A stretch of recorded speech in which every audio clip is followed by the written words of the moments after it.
السلام عليكم من غزة التي تحبكم أحبابنا، غزة التي استهدف فيها كل شيء ولم يبقى بين يدي سكانها أي شيء. تشكو إلى الله في اليوم الأول من رمضان أنه لا طعام ولا شراب ولا غذاء ولا كساء ولا مسكن.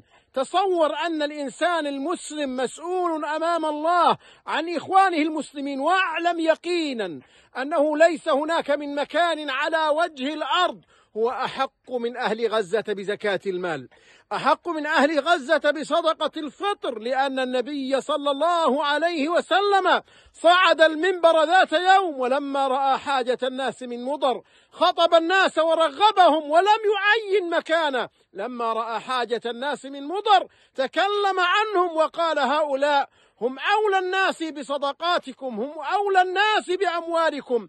ولما رأى إقبال الناس على الصدقات تهلل وجهه كالمذهب كالفضة صلى الله عليه وسلم.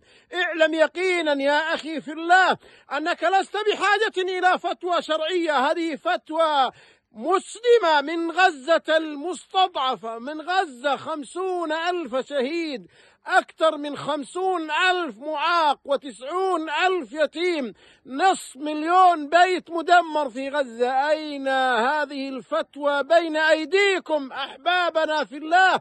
تقول لكم هذه أمانة في أعناقكم، هذه أمانة ستسألون عنها أمام الله. ليس في العالم كله لا قريب ولا بعيد هو أوجد وأقرب من أهل غزة.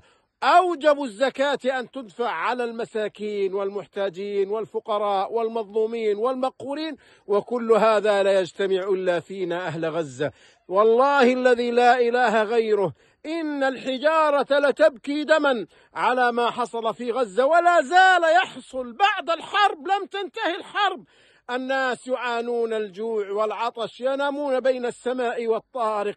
نعم أحبابنا، هي شكوانا نبتها إليكم، فسارعوا أحبابنا، سارعوا وعاجلوا في هذه الأيام المباركة، ونحن في اليوم الأول من رمضان نستغيثكم ونسألكم بالله أن تغيثونا كي تعم الفائدة. جزاكم الله عنا كل خير، وكل من تصدق وتبرع حقيقة سيجد هذا الأجر العظيم عند الله سبحانه وتعالى. والتبرع سهل ويسير إذا كنت تمتلك فيزا كارد عبر الفودافون، إخواننا في مصر، النجوم الذهبية، الباي بال، والتبرع سهل وآمن. والله لن تندم، والله لن تندم، والله لن تندم، لأن الزكاة على أهل غزة هي أوجب الوجوب، ولا مكان للجدال في هذا الأمر. والله خير الشاهدين، وغزة تحبكم.